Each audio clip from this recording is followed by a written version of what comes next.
Hello students, video शुरू करने से पहले प्लीज चैनल को लाइक, शेयर और सब्सक्राइब जरूर करें। एक इम्पॉर्टेंट इन्फॉर्मेशन, अगर आपको इस वीडियो के नोट्स चाहिए तो डिस्क्रिप्शन बॉक्स में दिया गया डाउनलोड लिंक चेक करें। Thank you. चलिए शुरू करते हैं। इस वीडियो में हम पढ़ेंगे BLIE 229 ICT इन लाइब्रेरीज के प्रीवियस ईयर क्वेश्चन और most important questions with answers. ये क्वेश्चंस आपके एग्जाम के लिए बहुत इंपॉर्टेंट है। अगर आपने ये अच्छे से कर लिए तो एग्जाम निकलना पक्का है। Let's begin.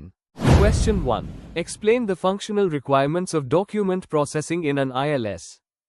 Question explanation. इस क्वेश्चन में हमें ये बताना है कि इंटीग्रेटेड लाइब्रेरी सिस्टम ILS में डॉक्यूमेंट प्रोसेसिंग के लिए कौन से फंक्शंस जरूरी होते हैं। हमें एक्विजिशन, कैटलॉगिंग, क्लासिफिकेशन, सर्कुलेशन और प्रिजर्वेशन जैसे मॉड्यूल्स को डिटेल में एक्सप्लेन करना है और बताना है कि ILS कैसे इन प्रोसेसेस को ऑटोमेट करता है। आंसर। इंट्रोडक्शन। ILS यानी इंटीग्रेटेड लाइब्रेरी सिस्टम एक सॉफ्टवेयर है जो लाइब्रेरी के कोर एक्टिविटीज को ऑटोमेट करता है। डॉक्यूमेंट प्रोसेसिंग का मतलब है लाइब्रेरी के मटेरियल्स को सिलेक्ट करने, एक्वायर करने, कैटलॉग करने और सर्कुलेशन के लिए तैयार करने की प्रोसेस। ILS में अलग अलग मॉड्यूल्स होते हैं जो ये इंश्योर करते हैं कि सारा काम सिस्टमैटिक और एफिशिएंट तरीके से हो। इस आंसर में हम एक्विजिशन, कैटलॉगिंग, क्लासिफिकेशन, सर्कुलेशन और रिपोर्टिंग, प्रिजर्वेशन जैसे मेजर फंक्शंस को समझेंगे। Main body. 1. एक्विजिशन और ऑर्डरिंग। डेफिनेशन। एक्विजिशन का मतलब है नई बुक्स, जर्नल्स या रिसोर्सेस को लाइब्रेरी के लिए प्रोक्योर करना। ILS requirement. ILS acquisition module vendor details, orders, invoices और बजटिंग को मैनेज करता है। फंक्शंस। वेंडर डेटाबेस मेंटेन करना, ऑर्डर स्टेटस और पेंडिंग सप्लाईज ट्रैक करना, बजट और एक्सपेंडिचर रिपोर्ट्स जनरेट करना। एग्जाम्पल, कोर सॉफ्टवेयर में एक्विजिशन मॉड्यूल बजट ट्रैकिंग और बुक अराइवल को सिस्टमैटिकली रिकॉर्ड करता है। 2. कैटलॉगिंग और क्लासिफिकेशन। डेफिनेशन। कैटलॉगिंग का मतलब है एक आइटम को स्ट्रक्चर्ड फॉर्मेट में डिस्क्राइब करना और क्लासिफिकेशन सब्जेक्ट वाइज ऑर्गेनाइज करना। ILS requirement. Cataloguing module mark standard और मेटाडेटा फॉर्मेट सपोर्ट करता है। Functions. Subject headings, call number assign करना, डुप्लीकेट रिकॉर्ड्स अवॉइड करने के लिए अथॉरिटी कंट्रोल, Z39.50 प्रोटोकॉल के थ्रू दूसरे लाइब्रेरीज से रिकॉर्ड्स इंपोर्ट करना। एग्जाम्पल, न्यू जेन लिब और कोर में Z39.50 से डायरेक्ट रिकॉर्ड इंपोर्ट कर सकते हैं। 3. इंडेक्सिंग, सर्चिंग और रिट्रीवल। डेफिनेशन। इंडेक्सिंग का मतलब है रिसोर्सेस को सिस्टमैटिक अरेंज करना ताकि रिट्रीवल इजी हो। सर्चिंग और रिट्रीवल से यूजर अपना डिजायर्ड इंफॉर्मेशन जल्दी फाइंड कर सकता है। ILS requirement. OPAC में keyword searching, Boolean operators, faceted browsing, multilingual search support और क्रॉस रेफरेंसेस। इंपॉर्टेंस। इससे यूजर एक्सपीरियंस इंप्रूव होता है और रिसोर्सेज इजी लोकेट होते हैं। एग्जाम्पल, OPAC 2.0 यूजर्स को टैगिंग, रिव्यूज और फेडरेटेड सर्च की फैसिलिटी देता है। 4. सर्कुलेशन और यूजर मैनेजमेंट। डेफिनेशन। सर्कुलेशन का मतलब है बुक्स इशू, रिटर्न और रिन्यू करना। यूजर मैनेजमेंट में बोरोअर की डिटेल्स मेंटेन होती है। ILS requirement. Check in, check out system, fines और reminders, borrower database, students, faculty, staff, reservation और hold facility. Functions. Due date reminder, SMS, email, real time book status, available, issued, reserved. Example, Koha और DSpace circulation module self service kiosk allow करते हैं जहां users खुद ही issue, return कर सकते हैं। 5. Preservation, reporting और सिक्योरिटी। प्रिजर्वेशन। ILS में डिजिटल प्रिजर्वेशन के ऑप्शंस, बैकअप्स और माइग्रेशन सपोर्ट अवेलेबल होते हैं। रिपोर्टिंग। एक्विजिशन, सर्कुलेशन और बजट यूटिलाइजेशन पर डिटेल रिपोर्ट्स जनरेट करता है। सिक्योरिटी। रोल बेस्ड एक्सेस और ऑथेंटिकेशन सिस्टम होता है जो डाटा को सिक्योर रखता है। Example, GSDL, Greenstone software multiple formats और मेटाडेटा स्टैंडर्ड्स के साथ प्रिजर्वेशन इंश्योर करता है। कंक्लूजन। तो ओवरऑल डॉक्यूमेंट प्रोसेसिंग के फंक्शनल रिक्वायरमेंट्स ILS में acquisition, cataloguing, classification, indexing, circulation, reporting और प्रिजर्वेशन होते हैं। ये सब मॉड्यूल्स लाइब्रेरी के काम को फास्ट, एक्यूरेट और यूजर फ्रेंडली बनाते हैं। ILS के बिना मॉडर्न लाइब्रेरी का ऑपरेशन मुश्किल हो जाता, इसीलिए एक स्ट्रॉन्ग ILS लाइब्रेरी मैनेजमेंट के लिए बहुत जरूरी है। If you need the notes of this video, there's a download link in the description box. Be sure to check it out. Thank you. Let's see the next question. Question 2. Discuss the functional requirements for serial control in an ILS. Question explanation. इस question में हमें ये समझाना है कि integrated library system ILS में serials जैसे journals, magazines और न्यूज़पेपर्स को मैनेज करने के लिए कौन से फीचर्स या मॉड्यूल्स जरूरी होते हैं। इसमें subscription, check in, cataloguing, binding और एक्सेस के फंक्शंस को डिटेल में बताना है। आंसर। इंट्रोडक्शन। सीरियल्स वो पब्लिकेशंस होते हैं जो बार बार आती है, जैसे जर्नल्स, मैगजीन्स और न्यूज़पेपर्स। इनका मैनेजमेंट थोड़ा कॉम्प्लेक्स होता है क्योंकि ये रेगुलर बेसिस पर रिसीव होते हैं। लाइब्रेरी के इंटीग्रेटेड लाइब्रेरी सिस्टम ILS में एक स्पेशल मॉड्यूल होता है सीरियल कंट्रोल के लिए। यह मॉड्यूल लाइब्रेरियन को सब्सक्रिप्शन, एक्विजिशन, कैटलॉगिंग और एक्सेस मैनेज करने में हेल्प करता है। फंक्शनल रिक्वायरमेंट्स को समझना इंपॉर्टेंट है ताकि सिस्टम इफेक्टिव और यूजर फ्रेंडली बने। Main body. 1. एक्विजिशन और सब्सक्रिप्शन मैनेजमेंट। सबसे पहला फंक्शन सब्सक्रिप्शन को मैनेज करना है। ILS में publisher, vendor, cost, subscription period और रिन्यूअल स्टेटस की डिटेल्स स्टोर होती है। ऑटोमेटिक रिमाइंडर्स और पेमेंट हिस्ट्री का रिकॉर्ड भी मेंटेन होता है। एग्जाम्पल, अगर library Indian journal of library science subscribe करती है तो सिस्टम रिन्यूअल और पेमेंट को ट्रैक करेगा। 2. चेक इन और इश्यू मैनेजमेंट। जब भी नया इशू लाइब्रेरी में आता है, ILS उसका रिकॉर्ड चेक इन करता है। अगर कोई इशू लेट है या मिसिंग है तो सिस्टम अलर्ट देता है। प्रिडिक्शन पैटर्न सेट करके, जैसे मंथली या क्वार्टरली, लाइब्रेरियन को पता होता है कि कौन सा इशू कब एक्सपेक्टेड है। एग्जाम्पल, अगर करंट साइंस का एक इशू डिले हो जाता है तो system missing issue report generate करेगा। 3. कैटलॉगिंग और बिब्लियोग्राफिक कंट्रोल। सीरियल्स का स्ट्रक्चर थोड़ा कॉम्प्लेक्स होता है क्योंकि इनमें वॉल्यूम और इशू नंबर होता है। ILS में MARC सपोर्ट होना चाहिए ताकि प्रॉपर बिब्लियोग्राफिक रिकॉर्ड बन सके। अगर जर्नल का टाइटल या पब्लिशर चेंज हो जाता है तो सिस्टम उसको लिंक कर सके। एग्जाम्पल, अगर लाइब्रेरी हेरल्ड का नाम चेंज हो के लाइब्रेरी ट्रेंड्स हो जाए तो दोनों रिकॉर्ड्स कनेक्ट रहने चाहिए। 4. बाइंडिंग और stock management. Libraries loose issues को बिंद करके एक वॉल्यूम बना देती है। ILS binding date, call number और बाउंड इश्यूज का रिकॉर्ड रखता है। इससे यूजर्स को बाद में इजीली वॉल्यूम मिल जाता है और डुप्लीकेशन अवॉइड होती है। Example, economic and political weekly के जनवरी टू जून इश्यूज को बिंद करके एक है वॉल्यूम बना दिया जाता है। 5. यूजर एक्सेस और रिपोर्टिंग। सीरियल कंट्रोल का मेन गोल है यूजर को इजी एक्सेस देना। OPAC के थ्रू यूजर्स देख सकते हैं कि कौन से इश्यूज अवेलेबल है। सिस्टम अलग अलग रिपोर्ट्स जनरेट कर सकता है जैसे मिसिंग इशू, सब्सक्रिप्शन कॉस्ट और यूसेज स्टैटिस्टिक्स। एग्जाम्पल, अगर कोई स्टूडेंट नेचर सर्च करता है तो उससे करंट और बैक इश्यूज दोनों दिखने चाहिए। 6. इलेक्ट्रॉनिक सीरियल्स और स्टैंडर्ड्स के साथ इंटीग्रेशन। मॉडर्न ILS में जर्नल्स और ऑनलाइन सब्सक्रिप्शंस भी हैंडल होने चाहिए। ISSN, ओपनल और Z39.50 जैसे स्टैंडर्ड सपोर्ट करना इंपॉर्टेंट है। प्रिंट और इलेक्ट्रॉनिक वर्जन्स को एक साथ लिंक करना भी जरूरी है।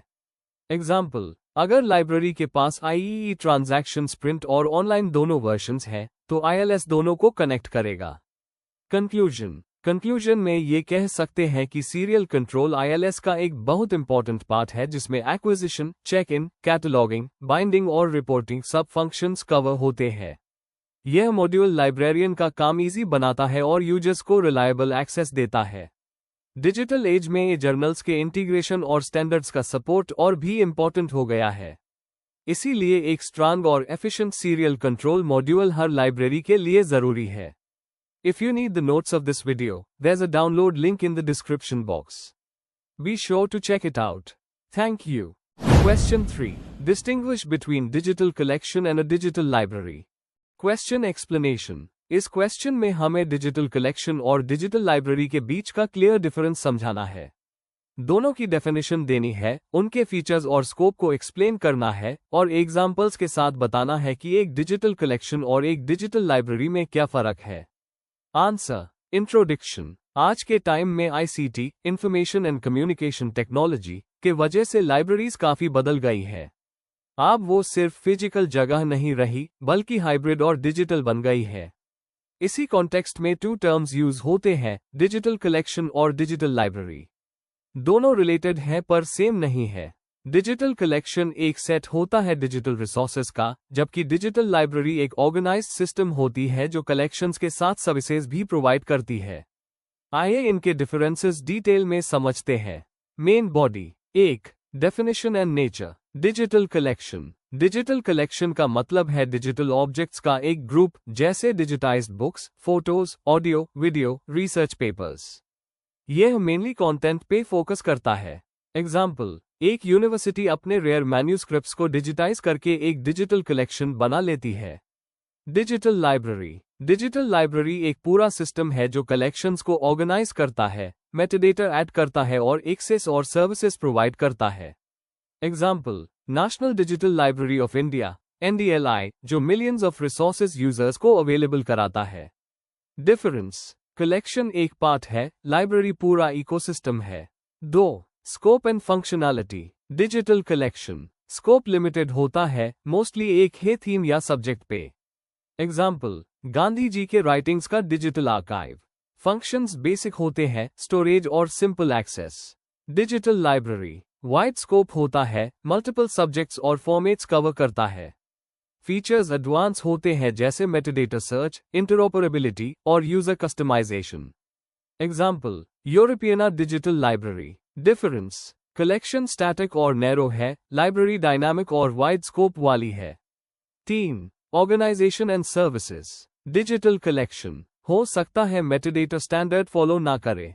एडवांस यूजर सर्विसेज जैसे साइटेशन एक्सपोर्ट, पर्सनलाइजेशन यूजुअली नहीं होती। मोस्टली एक सिंगल इंस्टीट्यूशन बनाता है लिमिटेड एक्सेस के लिए। डिजिटल लाइब्रेरी मेटाडेटा स्टैंडर्ड्स जैसे डबलिन को MARC21 यूज करती है। सर्विसेज देती है, keyword search, browsing, linking, citation tools. Interoperability और डिजिटल प्रिजर्वेशन का सपोर्ट देती है। डिफरेंस। कलेक्शन एक सिंपल रिपोजिटरी है, लाइब्रेरी एक एडवांस सर्विस सिस्टम है। 4. Examples and applications. Digital collection examples. British library के डिजिटाइज्ड मैन्यूस्क्रिप्ट्स। लोकल यूनिवर्सिटी की thesis collection.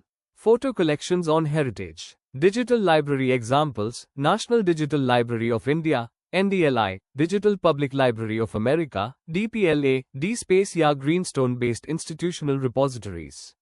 Difference. Collection content centric है, लाइब्रेरी सर्विस सेंट्रिक है।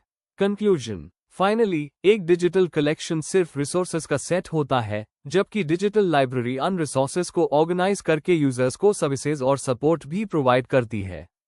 कलेक्शन एक बिल्डिंग ब्लॉक है, पर लाइब्रेरी एक कंप्लीट फ्रेमवर्क बनाती है जो रिसर्च और लर्निंग को एम्पावर करती है। इसीलिए मॉडर्न लाइब्रेरीज कलेक्शन से आगे बढ़कर फुल डिजिटल लाइब्रेरीज बन रही है।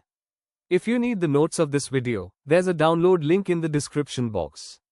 Be sure to check it out. Thank you. Question 4. What is LAMP architecture? Explain in brief each component of LAMP. Question explanation. इस क्वेश्चन में हमें LAMP आर्किटेक्चर को डिफाइन करना है और उसके 4 कंपोनेंट्स लिनक्स, अपाची, MySQL और PHP को एक्सप्लेन करना है। मतलब, हमें बताना है कि ये सॉफ्टवेयर स्टैक क्या है, कैसे काम करता है और हर एक पार्ट की रोल क्या है। आंसर। इंट्रोडक्शन। लैम्प एक शॉर्ट फॉर्म है जो लिनक्स, अपाची, MySQL और PHP, पर्ल, पाइथन को रिप्रेजेंट करता है। ये एक ओपन सोर्स सॉफ्टवेयर स्टैक है जो डायनामिक वेबसाइट्स और लाइब्रेरी सिस्टम्स बनाने में होता है। इसमें लिनक्स ऑपरेटिंग सिस्टम प्रोवाइड करता है, अपाचे वेब सर्वर होता है, MySQL डेटाबेस मैनेजमेंट करता है और PHP स्क्रिप्टिंग के लिए होता है। लाइब्रेरीज जैसे कोआ, डिस्पेस और ग्रीनस्टोन इसी लैम्प फ्रेमवर्क पर चलते हैं, इसलिए ये टॉपिक एग्जाम के लिए बहुत इंपॉर्टेंट है। Main body. 1. लैम्प आर्किटेक्चर का ओवरव्यू। लैम्प बेसिकली एक सॉफ्टवेयर स्टैक है जिसमें अलग अलग सॉफ्टवेयर टूल्स एक साथ मिलकर काम करते हैं। ये पूरा ओपन सोर्स है, मतलब इसका कोई लाइसेंस कॉस्ट नहीं लगता और हर इंस्टीट्यूशन इजीली यूज कर सकता है। लाइब्रेरीज के लिए ये बेस्ट है क्योंकि फ्लेक्सिबल और रिलायबल है। एग्जाम्पल, कोआ ILS जब एक यूजर OPAC पे सर्च करता है तो रिक्वेस्ट अपाची से जाता है, डेटा MySQL से आता है, PHP उसको प्रोसेस करता है और लिनक्स पे पूरा सिस्टम रन होता है। 2. Linux operating system. लिनक्स इसके बेस में होता है और ये पूरा सिस्टम चलता है। इसकी खासियत है सिक्योरिटी, स्टेबिलिटी और कस्टमाइजेशन। पॉपुलर वर्जन्स हैं उबंटू, डेबियन और सेंटोस। लाइब्रेरीज लिनक्स प्रेफर करती हैं क्योंकि ये फ्री है और सपोर्ट कम्युनिटी स्ट्रॉन्ग है। एग्जाम्पल, कोआ का सर्वर मोस्टली लिनक्स पर इंस्टॉल होता है। 3. Apache web server. अपाचे एक वेब सर्वर सॉफ्टवेयर है जो क्लाइंट, ब्राउज़र के रिक्वेस्ट को हैंडल करता है। जब स्टूडेंट वेबसाइट ओपन करता है, अपाचे उससे वेब पेज डिलीवर करता है। अपाची मॉड्यूल्स प्रोवाइड करता है जैसे ऑथेंटिकेशन और सिक्योरिटी। एग्जाम्पल, जब स्टूडेंट ओपीएसी पे बुक सर्च करता है, अपाचे इस रिक्वेस्ट को प्रोसेस करके रिजल्ट शो करता है।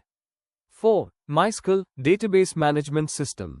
माइस्कल एक RDBMS है जो लाइब्रेरी का सारा डेटा स्टोर करता है। इसमें बुक्स, मेंबर्स और ट्रांजैक्शंस का डेटा SQL लैंग्वेज से मैनेज होता है। यह लाइटवेट और पावरफुल दोनों है। एग्जाम्पल, कोआ के डाटाबेस में बुक्स और सर्कुलेशन रिकॉर्ड्स माइस्कल में स्टोर होते हैं। 5. PHP scripting language. PHP एक सर्वर साइड स्क्रिप्टिंग लैंग्वेज है जो डायनामिक वेब पेजेस बनाता है। ये अपाचे के साथ इंटीग्रेट होता है और डेटाबेस क्वेरीज को प्रोसेस करता है। PHP को HTML के अंदर एम्बेड किया जा सकता है, इसलिए ईजी और एफिशिएंट है। एग्जाम्पल, DSpace रिपोजिटरी के सर्च और ब्राउज फंक्शंस PHP स्क्रिप्ट्स की वजह से रन होते हैं। 6. लाइब्रेरीज में लैम्प का इंपॉर्टेंस। फ्री और ओपन सोर्स होने की वजह से कॉस्ट इफेक्टिव है। स्केलेबल और फ्लेक्सिबल होने की वजह से छोटी और बड़ी लाइब्रेरीज दोनों के लिए यूजफुल है। कस्टमाइजेशन के ऑप्शंस प्रोवाइड करता है। मैक्सिमम लाइब्रेरी सिस्टम्स जैसे कोआ, DSpace और ग्रीनस्टोन इसी पे बेस्ड है। Case study, NDLI national digital library of India भी ओपन सोर्स टेक्नोलॉजीज जैसी लैम्प स्टैक का यूज करती है।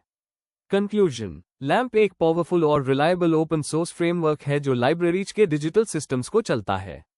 लिनक्स, अपाची, MySQL और PHP एक साथ मिलकर सिक्योर और स्केलेबल प्लेटफॉर्म प्रोवाइड करते हैं। लाइब्रेरी सर्विसेज के लिए लैम्प बेस्ट है क्योंकि ये फ्री है और कस्टमाइज किया जा सकता है। इस वजह से लाइब्रेरीज अपने रिसोर्सेज और सर्विसेज एफिशिएंटली मैनेज कर पाती है। Before we end, please like, share and subscribe the channel for more such study materials and one important information अगर आपको नोट्स चाहिए तो डिस्क्रिप्शन बॉक्स में डाउनलोड लिंक दिया हुआ है, जरूर चेक करें। Thank you.